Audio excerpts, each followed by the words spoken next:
Welcome to Lanka today news. இது இன்றைய உலக செய்திகளின் தொகுப்பு. முதலில் தலைப்புச் செய்திகள். புடின் சர்ச்சைக்குரிய பேச்சு. போர் நிறுத்தம் ஏற்படாவிடின் உக்ரைனை கைப்பற்றுவோம். மத்திய கிழக்கில் பதற்றம். இஸ்ரேலுக்கு ஐக்கிய அரபு அமீரகம் எச்சரிக்கை. நைஜீரியாவில் படகு மூழ்கியதில் 60 பேர் பலி. அமெரிக்க கனடிய தலைவர்களுக்கு இடையில் நீண்ட உரையாடல். இந்தியா வரிகளால் எங்களை கொல்கிறது ட்ரம்ப். போர்த்துக்கல்லில் ரயில் கேபிள் கார் தடம் புரண்டு 15 பேர் பலி. சீன ஜனாதிபதி மீது குற்றம் சாட்டிய டொனால்ட் ட்ரம்ப். ஆப்கானிஸ்தான் நிலநடுக்கம். பலி எண்ணிக்கை 2205 உயர்வு. எல்லைக்குள் ஊடுருவும் முயற்சி. வெனிசுலா கப்பல் மீது அமெரிக்க இராணுவம் நடத்திய தாக்குதலில் 11 பேர் பலி. உக்ரைன் அதிபர் செலன்ஸ்கியை சந்திக்க தயார். புதின் திடீர் அறிவிப்பு. இனி விரிவான செய்திகள். சீன ஜனாதிபதி ஜி ஜின்பிங் அமெரிக்காவுக்கு எதிராக ஆட்சி கவிழ்ப்பு சதி செய்ததாக அமெரிக்க ஜனாதிபதி டொனால்ட் ட்ரம்ப் குற்றம் சாட்டியதாக வெளிநாட்டு ஊடகங்கள் செய்தி வெளியிட்டுள்ளன. 2ஆம் உலகப் போரில் ஜப்பான் சீனாவிடம் சரணடைந்ததன் 80வது ஆண்டு நிறைவை குறிக்கும் இராணுவ அணிவகுப்பு நேற்று சீனாவில் நடைபெறுகின்ற போதே அமெரிக்க ஜனாதிபதி டொனால்ட் ட்ரம்ப் தனது சமூக ஊடக கணக்கில் இந்த கருத்துக்களை தெரிவித்துள்ளார். சீன ஜனாதிபதி ஜி ஜின்பிங், வடகொரிய ஜனாதிபதி கிம் ஜாங் உன் மற்றும் ரஷ்ய ஜனாதிபதி விளாடிமிர் புதின் ஆகியோர் போர் நினைவு நிகழ்வில் கலந்து கொண்டதாக வெளிநாட்டு ஊடகங்கள் செய்தி வெளியிட்டுள்ளன. பேச்சுவார்த்தை மூலம் போர் நிறுத்தம் ஏற்படாவிட்டால் உக்ரைனை வலுக்கட்டாயமாக கைப்பற்றுவோம் என்று ரஷ்ய ஜனாதிபதி விளாடிமிர் புதின் தெரிவித்துள்ளதாக சர்வதேச ஊடகங்கள் செய்தி வெளியிட்டுள்ளன. 2ஆம் உலகப் போரில் ஜப்பானை தோற்கடித்ததின் 80வது ஆண்டு நிறைவை குறிக்கும் வகையில் சீனாவில் இடம்பெற்ற மிகப்பெரிய இராணுவ அணிவகுப்பில் கலந்து கொண்ட பிறகு அவர் இந்த கருத்துக்களை வெளியிட்டுள்ளார். இதற்கிடையில் உக்ரைனுக்கு விஜயம் செய்துள்ள பிரித்தானிய பாதுகாப்பு செயலாளர் ஜோன் ஹீலி அமெரிக்க ஜனாதிபதி ரஷ்ய ஜனாதிபதியை பேச்சுவார்த்தை மேசைக்கு அழைத்து வந்ததாக குறிப்பிட்டுள்ளார். அமெரிக்க ஜனாதிபதி டொனால்ட் ட்ரம்புடன் நீண்ட நேரம் உரையாடியதாக கனடா பிரதமர் மார்க் கார்னி தெரிவித்துள்ளார். இது ஒரு நல்ல உரையாடல் என கார்னி செய்தியாளர்களிடம் தெரிவித்திருக்கின்றார்.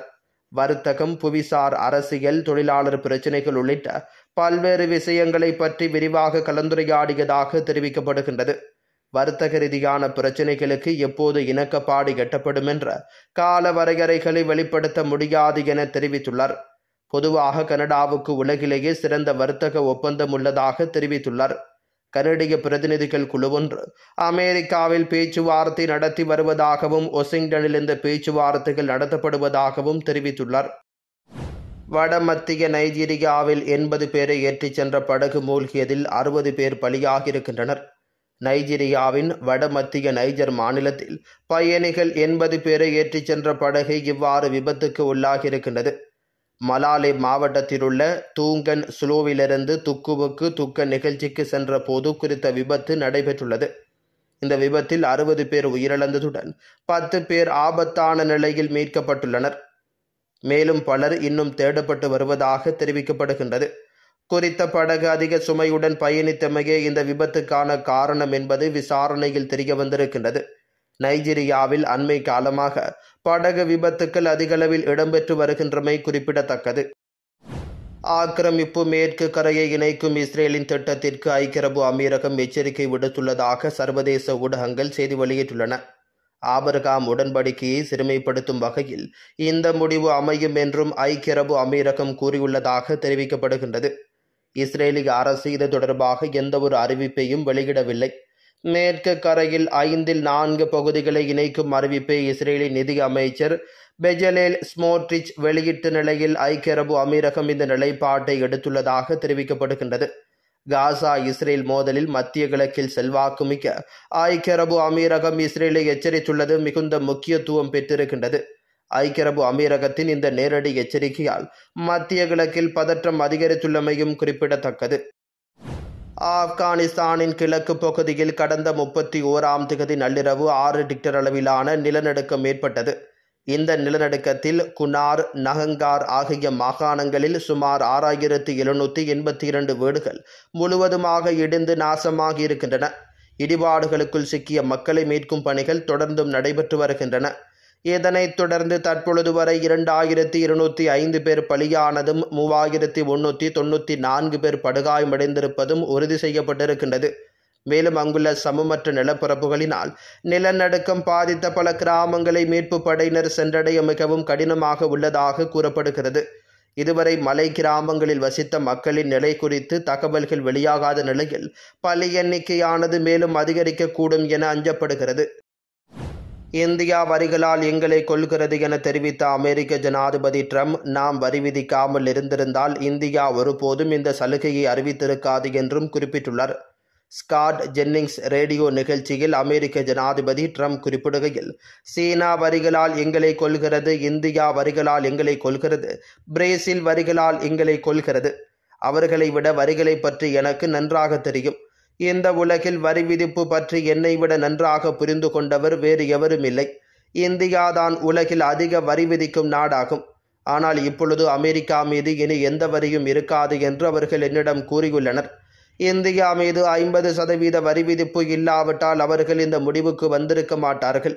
நாம் வரி விதிக்காமல் இருந்திருந்தால் இந்தியா ஒருபோதும் இந்த சலுகையை அறிவித்திருக்காது. அதனால் வரி விதிப்பு அவசியமாகும். வரி விதிப்பு அமெரிக்காவுக்கு பேரம் பேசும் சக்தியை வழங்குகிறது என்றும் ட்ரம்ப் குறிப்பிட்டுள்ளார். போர்த்துக்கல்லின் தலைநகரான லிஸ்பனில் உள்ள 140 ஆண்டுகள் பழமையான குளோரியா புனிகுலர் எனும் ரயில் கேபிள் கார் தடம் புரண்டு விபத்துக்கு உள்ளானதில் 15 பேர் உயிரிழந்துள்ளதாக சர்வதேச ஊடகங்கள் செய்தி வெளியிட்டுள்ளன. விபத்தில் பாதிக்கப்பட்ட மேலும் 18 பேர் வைத்தியசாலைக்கு கொண்டு செல்லப்பட்டுள்ளதாக தெரிவிக்கப்படுகின்றது.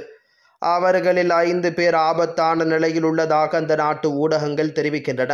விபத்தில் உயிரிழந்தவர்களில் வெளிநாட்டவரும் அடங்குவதாக தெரிவிக்கப்படுகின்றது. இருப்பினும் அவர்கள் எந்த நாட்டைச் சேர்ந்தவர்கள் என்பதை உறுதிப்படுத்த முடியவில்லை என அந்த நாட்டு அதிகாரிகள் தகவல் வெளியிட்டிருக்கின்றனர். லிஸ்பனின் நகர முதல்வர் கார்லோஸ் மெய்டாஸ் புதன்கிழமை இரவு வைத்தியசாலைக்கு விஜயம் செய்திருந்தார். இன்று நடைபெறும் அமைச்சரவை கூட்டத்தில் நகர முதல்வரை வரவேற்கும் போர்த்துக்கல் அரசாங்கம் தேசிய துக்க தினம் ஒன்றை அறிவித்துள்ளதாக சர்வதேச ஊடகங்கள் தெரிவிக்கின்றன. உக்ரைனுக்கும் ரஷ்யாவுக்கும் கடந்த 3 ஆண்டுகளுக்கும் மேலாக போர் நீடித்து வருகிறது. உக்ரைன் நேட்டோ கூட்டமைப்பில் சேர முயற்சித்ததால் கோபமடைந்த புதின் அந்த நாடு மீது போர் தொடுத்துள்ளார். குட்டி நாடான உக்ரைனை எளிதில் கைப்பற்றி விடலாம் என்று மனக்கணக்கு போட்ட புதினுக்கு ஏமாற்றமே மிஞ்சியிருக்கிறது. உக்ரைனுக்கு அமெரிக்கா மற்றும் மேற்கத்திய நாடுகள் நிதி மற்றும் ஆயுத உதவிகள் அளித்ததால் ரஷ்யாவை எதிர்த்து தீவிரமாக சண்டையிட்டு வருகிறது. போர் தொடர்ந்து நீடித்து வருவதால் சர்வதேச நாடுகள் கவலையடைந்திருக்கின்றன. மேலும் போரை நிறுத்துவதற்கான முயற்சிகளை அமெரிக்கா உள்ளிட்ட நாடுகள் மேற்கொண்டு வருகின்றன. அண்மையில் அமெரிக்க அதிபர் ட்ரம்ப் புதின் மற்றும் செலன்ஸ்கியை அடுத்தடுத்து சந்தித்திருக்கின்றார். எனினும் இந்த பேச்சுவார்த்தையில் பெரிய முன்னேற்றம் ஏற்படவில்லை. இந்த நிலையில் செலன்ஸ்கியை சந்திக்க தயார் என்று புதின் அறிவித்திருக்கின்றார். செலன்ஸ்கி மாஸ்கோ வந்தால் அவரை சந்திக்க தயாராகவே உள்ளதாக தெரிவித்துள்ள புதின், உண்மையான கேள்வி என்னவென்றால் இந்த சந்திப்பு அர்த்தமுள்ளதாக இருக்குமா என்பதுதான் என்றும் குறிப்பிட்டுள்ளார். தென் அமெரிக்க நாடுகளான மெக்சிகோ, வெனிசுலா, சிலி, பிரேசில் உள்ளிட்ட நாடுகளிலிருந்து அமெரிக்காவுக்கு போதைப் பொருட்கள் அதிகளவில் கடத்தப்படுகிறது. அமெரிக்க ஜனாதிபதியாக ட்ரம்ப் பதவியேற்றதை தொடர்ந்து தென் அமெரிக்காவிலிருந்து அமெரிக்காவுக்கு போதைப் பொருள் கடத்தப்படுவதை ஒழிப்பதாக குறிப்பிட்டுள்ளார். குறிப்பாக வெனிசுலா நாட்டில் 3வது முறையாக அதிபராக உள்ள நிக்கோலஸ் மதுரோ உலகின் மிகப்பெரிய போதைப்பொருள் கடத்தல் கும்பலின் தலைவராக செயல்படுவதாக விமர்சனம் செய்திருக்கின்றார். போதைப்பொருள் கடத்தல் கும்பலுடன் இணைந்து அமெரிக்காவுக்கு தொடர்ந்து போதைப்பொருள் கடத்துவதாக குற்றம் சாட்டியுள்ளார். வெனிசுலா அதிபரின் இரட்டை வேடத்தை கலைப்பேன் எனவும் தெரிவித்திருக்கின்றார். மேலும் நிக்கோலஸ் மதுரோவுக்கு பிடிவாரண்டு பிறப்பித்து 415 கோடி வெகுமதியும் அறிவித்திருக்கின்றார். மதுரோவுடன் தொடர்புடைய டெரண்டி அரகுவா என்ற அமைப்பை பயங்கரவாத அமைப்பாக அறிவித்திருக்கின்றார்.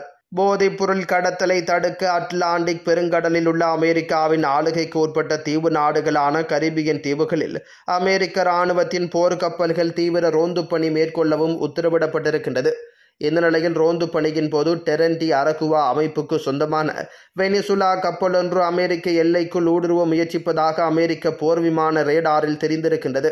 அமெரிக்க இராணுவ தலைமையகமான பென்டகனுக்கு இதுகுறித்து தகவல் தெரிவிக்கப்பட்டிருக்கின்றது. உடனடியாக அதனை சுட்டு வீழ்த்த உத்தரவு பிறப்பிக்கப்பட்டிருக்கின்றது. அட்லாண்டிக் தீவு கடலில் தயாராக நின்ற அந்த போர்க்கப்பல் வெனிசுலா கப்பல் மீது ஏவுகணை வீசி தாக்குதல் நடத்தியிருக்கின்றது. இதில் அந்த கப்பல் நடுக்கடலில் வெடித்து சிதறி மூழ்கியிருக்கிறது. இந்த தாக்குதலில் போதைப்பொருள் கடத்தல் கும்பலைச் சேர்ந்த 11 பேர் பலியாகி இருக்கின்றனர்.